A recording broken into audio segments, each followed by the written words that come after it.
Serbisyo Publiko, Bombo Radio Philippines. Bombo Radio Philippines. Ang inyong #1 at most trusted radio network in the country. Paradyo Bombo!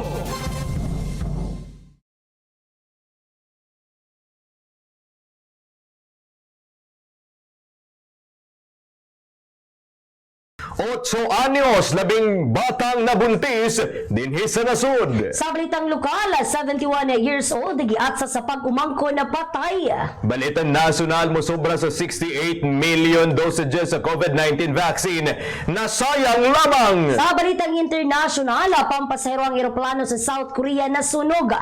Mga pasahero dali nga nakuha. Balitang espesyal, usa ka Pinoy-anan sa China na himutang sa tunga-tunga sa highway. Humano sa nga mibaliban ang tag-iya nga ibaligya kini sa gobyerno. Sa balitang negosyo, tobacco export sa Pilipinas, mihag sa nakalabay nga tuig. Sa balitang paugnat sa kusog jersey number ni Andre Iguodala, iritero na sa Warriors. Sa showbiz sa balita, Geneva Cruz, gibay na ila sa publiko ang bagong hinigugma.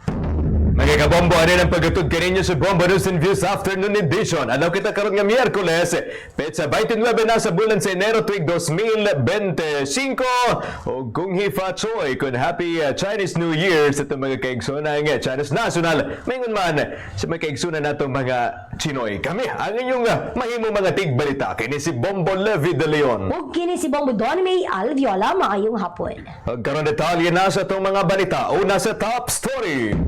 Taliwala sa pagkadungog sa nagkatas na kaso sa teenage pregnancies, giangkon sa Commission on Population and Development kung POPCOM nga niadtong 2003, 8 anyos ang gikataho nga pinakabata nga nanganak sa probinsya sa Sulu.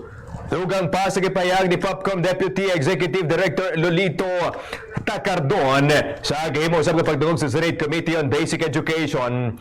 Makapabalaka na ang nagkanag kung ihap sa mga kaso sa naggabuntis ng mga batanon pa lamang.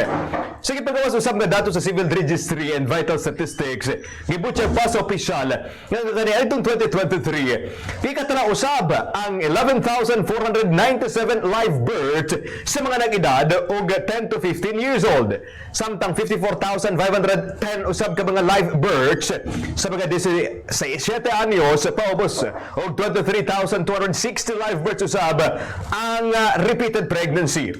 Gikatala usab kaniadtong 2012 ang teenage pregnancy cases nga mokabat na sa 209,000 ug miubos sa 142,000 kaniadtong tuig 2023.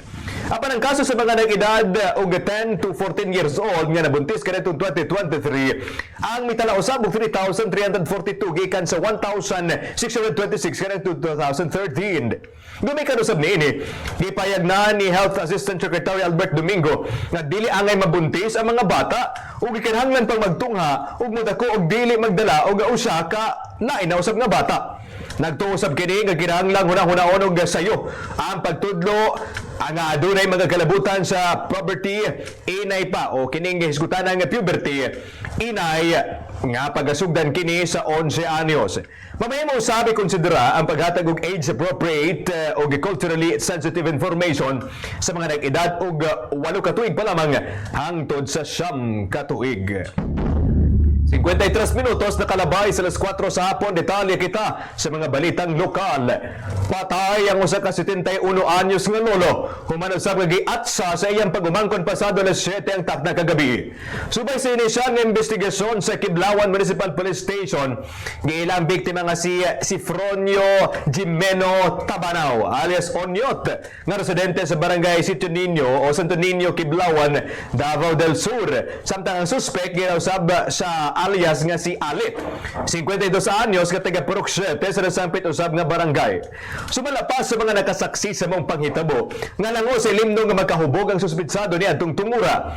Samtang ang biktima usab ang nagduyan-duyan lamang gawa sa tindahan. Apan kalit lamang ang gidul kini sa iyang uyuan og giatsa sa makadagang higayon tumong nga naigo kini sa ulo sa biktima hinungdan usab sa iyang pagkangol. Human sa gihimong pag-atsa sa suspect, dali nga misibat ang suspitsado palayo sa mga lugar. Ganun usab ang gitabang sa mga individual ang biktima sa susamang nga dapit sa palibot niadtong tungura o gidala gilayon kini sa ospital. Apan pag-abot ni ini, gideklara sa gyapon sa mga doktor nga dead on arrival ang biktima tungod sa lawom nga mga samad gumikan usab sa pagpang-atsa. Gilayon usab nga naglusad og hot pursuit operation ng mga kapulisan nga may hinungdan nga nadakpan usab gilayon ang suspitsado nga naa karon sa kustodiya sa mga otoridad. Ginaimbestigahan na usab karon kung unsay motibo sa mga krimen. Sumalapas sa mga residente nga ang suspek na ilang maoy kung mahubog sa ilaw usab nga dapit o gidudahan nga natripan lamang ang iyang uyuan. Na-recover usab sa naisgutang krimen ang atsa nga gigamit sa suspitsado. Nagmalaumon ang Department of Transportation nga mapatuman na sa sunod nga tuig ang pasiunang implementasyon sa proyekto sa High Priority Bus System dinhi sa Dakbayan sa Davao. Sumala ni Department of Transportation 11 na Project Information Officer Richard Villanueva nga magparayon ng mga proyekto dinhi sa syudad. Aminado ang opisyal nga nadilatar na ang nasampit nga proyekto og 8 ka bulan. Gibutyag usab sa naisgutan nga ang hinungdan sa pagkadilatar sa nasampit nga proyekto mao ang problema sa acquisition sa lote nga gamiton alang sa pagtukod sa terminal. Kagapong adlaw mitambong ang naisgutang opisyal atul sa gipahigayon nga session sa sangguniang panglungsod ning syudad aron nga mohatag og bulahing nga katikaran sa nasampit nga proyekto. Subay sa giplano sa mga proyekto adunay pagatukuron nga tulo ka mga terminal dinhi sa syudad nga kini ang itukod sa mga lugar sa Turil, Bunawan ug Kalinan. Marahin pa sa mga balitang lokal, nagpadayon usab ang gihimong kining construction sa usa ka tulay ninausab sa may bukana ning syudad. Nga magsumpay kini sa Davao City Coastal Road gikan sa Bagua Playa hangtod na sa may Ecolanda bukana ning Dakbayan sa Davao. Subay sa gipagawa nga update sa Department of Public Works and Highways kung DPWH dinhi sa rehiyon nga naa sa 73% ang natukod sa Bukana Bridge. Dugang usab sa nasampit nga ahensya nga target niini nga mahuman ang mga proyekto sa ikatulong quarter ning tuiga. Naisayran nga mokabat sa 3.1 billion ka pesos ang gialokar nga pondo alang sa katumanan sa mga proyekto nga giilaw sa kung tabang kini sa pagkunod sa mga sakyanan nga nagalatas sa mga nagunang kadalanan dinhi sa Dakbayan sa Davao din gibanabanaan nga adunay katakos kini nga makaakomodar og 35,000 kaya mga sakyanan matag adlaw. Natala sa Dakbayan ang sunod-sunod nga sunog kagahapon ug hangtod karong adlaw ni may resulta sa pagkadanyo sa mga istruktura ingon man mga kabtangan sa mga residente nga apektado sa sunog. Kaganiya nga pasado alas 9 sa buntag miulbo ang kalayo sa Purok 26 sa Riverside amaan ning syudad nga may resulta sa pagkaugdaw sa napulo ka mga panimalay. Kapin napulo usab ka mga pamilya ang temporaryo nga gipahiluna sa usik covered court sa nasampit nga lugar. Samtang kagapong adlaw naugda usab ang 8 ka mga panimalay sa nahitabong sunog sa Barangay Sentro South de San Juan Agdao ning syudad sa Davao pasado alas 9 sa buntag. Gituhan ang linya sa kuryente ang hinungdan sa sunog. Samtang miulbo usab ang sunog pasado alauna kagahapon sa hapon sa Sitio Central 1 na Barangay Binugaw Turil ning syudad din usa ka under construction na building ang nasunog. Samtang pasado alas 2 kagahapon usab sa hapon miulbo ang sunog sa Farlan na Dumoy Turil din 8 ka mga panimalay ang ugdaw ug usa ka simbahan. Subay sa report sa otoridad, siyam ka mga individual ang apektado sa nasampit nga sunod. Sa gimong investigasyon, nagsugod ang sunog sa panimalay sa pamilyang Cajes nga gama lamang sa light materials. Dali usab nga mikuyanap ang kalayo tungod sa mga light materials ang mga panimalay. Sa pagkakaroon, padayon nga ginaimbestigahan sa kabomberuhan ang hinungdan sa pag-ulbo sa mga nahitabong sunog ingon man ang kinatibukan nga kantidad sa damyos. Sa Pikas Bahin, balhog sa selda sa Tugbok PNP ang usa ka hamtong nga lalaki nga ginapangita sa balahod usab gumikan sa 40 ka mga na sa kasong lugos. Subay sa report sa kapulisan na dakpan ang usa ka 28 anyos kasi alias Ruel. Pinasikan usab sa warrant of arrest gipagula sa korte tungod sa kasong qualified rape batok usab sa usa ka minor de edad. Gidako pang naisgutan sa may barangay Santo Niño Tugbok ning syudad. Gumikan usab sa impormasyon nga nahipos sa mga otoridad.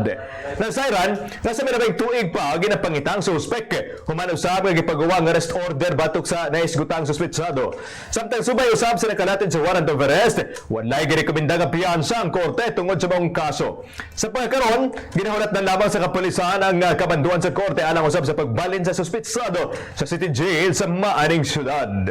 Nakumpiska ang usa ka armas ug mga pakete sa illegal nga droga atol sa gilusad nga pag-implementar sa search warrant batok sa duha ka mga individual. Subay sa report sa kapulisan, giila ang mga subject sa search warrant nga sila alias Melvin o Genefe, residente sa Puruksay sa Mauswagon, Barangay Libertad, munisipalidad sa Bansalan, Davao del Sur. Nasa Iran nga gipagawasan na sampit ng mga kamanduan ni Judge Alexander Yara sa RTC Branch 21 gumikan sa kasupakan sa Republic Act 9165. Atol sa gipahigayon nga operasyon, na-recover sumala pa ang .38 revolver nga adunay upat ka mga bala, samtang na-recover usab ang usika na kung pakete sa illegal nga droga kun shabu o galaing do ka mga gagmay nga mga pakete sa illegal nga droga kun shabu. Naseran nga atol sa nasampit nga operasyon, nagkasibat si alias Genefe human nga nakabanday sumala pa sa pag-abot sa mga otoridad.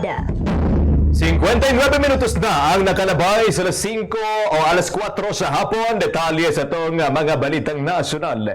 Gibutyag sa Commission on Audit kung COA na mukabat sa 68 million dosages sa COVID-19 vaccines ang nasayang lamang. Sukad sa tuig 2021 hangtod 2022, kikatala ang pinakataas nga pagkasayang sa mga bakuna o mga booster nga mga rates kini nga mobalor na sa 74.68 million pesos. Gikan kini sa COVID-19 vaccination program sa gobyerno. Subay sa datos sa Department of Health nga ang musobra sa 68 ka milyon sa halos 252 million nga mga dosages sa COVID-19 ang gipalit og donasyon og diniusab sa gobyerno ang ika-report nga wastages. Pipila sa mga hinungdan sa pagkasayang mao nga adunay pipila ka mga LGUs ang wala midawat sa mga deliveries sa mga bakuna. Gumikan kay hamubo lamang matud pa ang shelf life sa naisgutang mga bakuna. Wala lagi katingala sa mga otoridad ang nahimong pahayag sa pamilya sa suspected Chinese spy nga lehitimo kuno ang trabaho sa naisgutang langyaw. Dugang gipahayag ni Immigration Spokesperson Dana Sandoval, normal nga reaksyon sa pamilya nga depensahan ang gimahal sa kinabuhi. Gipahayag pa niini nga si General Observation sa susamang kaso, kasagaran wala na sayod ang pamilya sa gimo sa usa ka sleeper agent. Ang tumungusab sa usa ka espiya ang mamahimong masusama kini sa mga tawo nga naa sa palibot niini. Naglikay usab ang mga naisutan nga malambigit sa bisan unsang kagubot aron dili mamahimong tumunga sa investigasyon. Sa pikas bahin, gipahayag usab sa Department of Transportation kung DOTR ngadto sa mga operators sa mga buses ug trucks nga magbutang og speed limiting devices aron nga makunhuran ang mga nahitabong aksidente sa kadalanan. Ang naisgutang palisiya ang nakabutang usab sa Speed Limit Act of 2016. Sa naisgutang balaod, ang pagbutang og devices ang maglimita sa gikusgon sa baga dagat sa sakyanan hangtod sa 90 km/h. Ang mga madatpan nga wala nagbutang og mga speed limiting devices ang pahamtangan og 50,000 pesos nga multa ug mamahimong magatubang kini og kasong pagkabilanggo. Mohimo una ang DOTR og pakiginabi sa mga stakeholders sa naisgutang balaod. Giwagtang sa Department of Agriculture kon DA ang kabalaka sa mga konsumante sa posibilidad nga pagsaka sa presyo sa sibuyas. Matod pa sa ahensya, dili na mahisusama ang nahitabo kaniadtong nakalabay nga tuig. Nga ang kalit nga pagsaka sa presyo sa pulang sibuyas, gumikan kay nagsugod na ang panahon sa pag-ani niini. Gumikan niini, mapulihan na ang mga stocks sa mga daang sibuyas. Gipahayag ni DA Assistant Secretary and Spokesman Arnold de Mesa, gikunuran ng mga nakastock sa cold storage sa mga sibuyas gumikan kay dili kini pwedeng magdugay og mamahimong madaot. Samtang sa gipagawas nga report sa Bureau of Plant Industry kan BPI, adunay stock sa pulang sibuyas ang nasod nga mokabat sa 8,500 metric tons. Gipayag usab ni Israeli Ambassador to the Philippines, Ilan Floss, ang palapdan pa ang mga incentive agricultural training program sa Pilipinas aron matud pa maabot ang mas daghang probinsya sa nasud. Gikanin usab ni Israeli Ambassador nga eksperto ang Israel sa pagpalambot sa mga fruit trees, mga gulay o gingon man mga high value crops. Ginamit ang mga scientific methods bisan pa man nga wala nagaproduce og palay. Gipayag pa ni Floss nga manipayon kini nga dalhon sa mga probinsya ang ilaw usab nga kasayuran pinaagi sa agro-studies programs. Kung diin gibanabanaan nga mokabat sa 700 ka mga Filipino interns ang musalmot sa ilaw usab nga programa pinaagi sa partnership sa Technical Education and Skills Development Authority Contesta. Ang naisgutang programa ang mulungtad sa 11 ka bulan kun diin gipasalmot ang mga interns sa hands-on training kauban ang mga mag-uuma sulod sa 5 ka adlaw sa usa ka semana o ganoon ay usa-usab ka adlaw nga nakatutok lamang sa academic studies o ang usa ka adlaw ang ila na nga day off. 4 minutos na nakalabay sa alas 5 sa hapon. Detalye kita sa mga balitang international. Nakuha dayon ang 176 ka mga pasahero sa Airbusan Airbus A321. Humanusab nga nasunog ang usa ka bahin sa naisgutang eroplano. Mupadulong unta sa Hong Kong gikan sa Jimhae International Airport sa southeastern Busan, South Korea. Ang eroplano sa dihang kini nasunog. Kinatibuk ang 169 ka mga pasahero ug 7 ka mga flight attendants ug staff ang dali usab nga nakuha gikan sa mga eroplano. Gikabutsag nga dunay 3 ka tawo ay nakaangkon og samad sa lawas ug napanong man gilayon nagkalayo usab sulod og mosobra sa 3 ka oras na. Samtang padayon usab karon ang investigasyon sa mga otoridad sa nahimong hinungdan sa sunog sa eroplano. Gikabalak-an sa United Nations ang iparayong panagsangka sa mga rebeldeng grupo ug sundalo sa Democratic Republic of Congo. Ang rebeldeng grupo ang parayong pagsakop sa mga nagkriyang opisina sa gobyerno kung diin na kontrol na kuno nila ang airport sa Goma City. Nakapsan usab sa kinabuhi ang upat ka South African peacekeepers human nga naigo sa mortar ang kampo niini sa Goma Airport. Ang naiskutang mga peacekeepers ang nagawas pa sa unang 17 ka mga peacekeepers ang nakabsan sa kinabuhi. May target usab sa M23 rebels ang mga foreign embassies sa naiskutang nasod. Samtang gipanghimagak-usab sa silingang nasod niini nga Rwanda nga ilang gisuportahan ang mga rebeldeng grupo. Mihimo na usab og emergency meetings ang African Union Peace and Security Council aron nisgutan ang nahitabong kagubot sa Congo.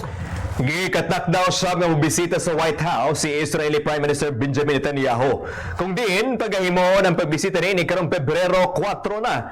Kayong duman, nagipadayag usab ni US President Donald Trump nga plano nining istoryahon si Netanyahu hinungdan nga mabisita sa White House ang maong punong ministro.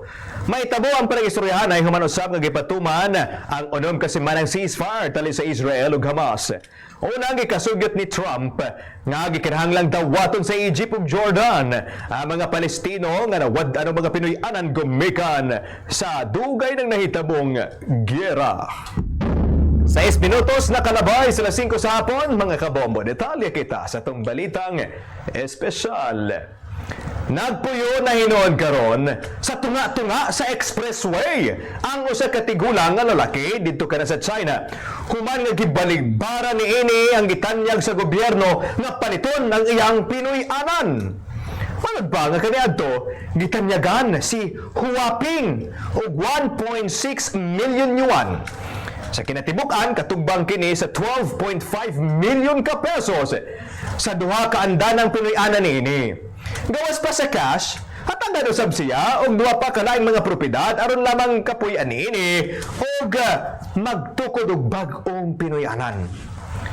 Nadugangan pa ang gitanyag og usa pa ka laing yuta. Apan gumikan sa kagustuhan nga makakuha og mas taas nga offer, gibalibaran sa gyapon ni Huaping ang naiskutang offer. Ang resulta, gipadayon na lamang sa gobyerno ang proyekto ug gimugna ang highway nga nakapalibot sa Pinoy-anan ni Huaping. Dili man din si Huaping. Huaping lang, walay gu. Sa pagkakaroon, ang nag-inusarang dalan pagawa sa Pinoy-anan niini mao ang usa ka dakong tubo. Samtang halos kapantay lang usab ang atop sa Pinoy-anan niini ang gitukod nga highway.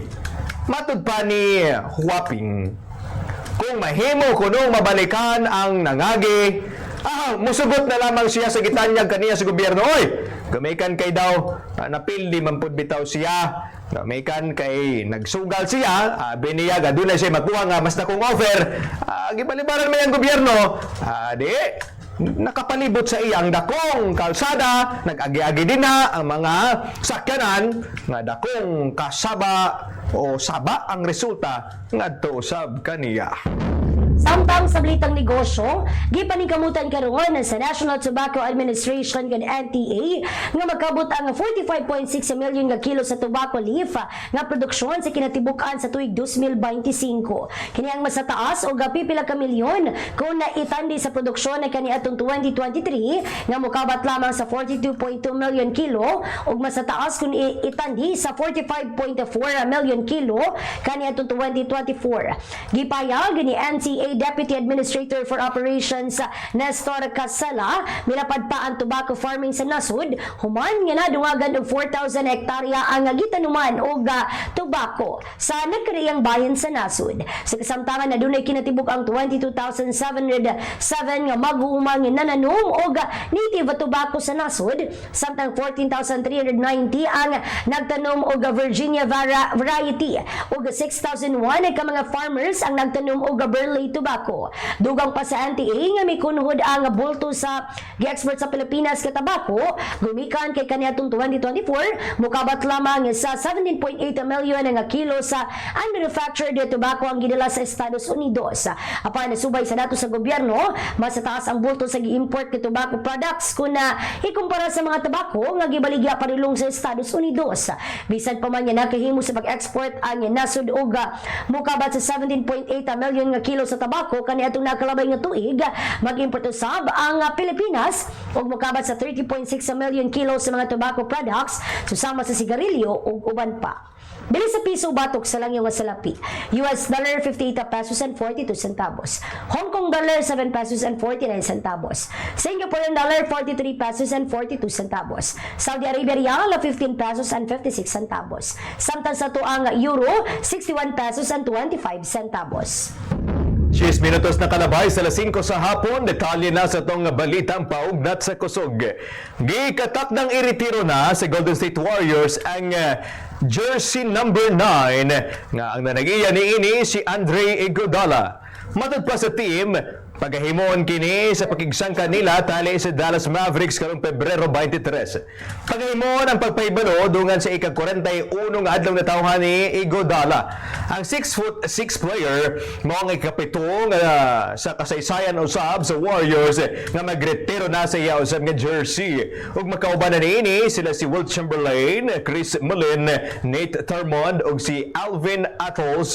Nakip usab si Ricky Barry ug Tom Misery. Nahinakip usab si Andre Iguodala sa dihang nag-champion ang Warriors kanadtong 2015, 2017, 2018 o ang latest ang 2022 championship.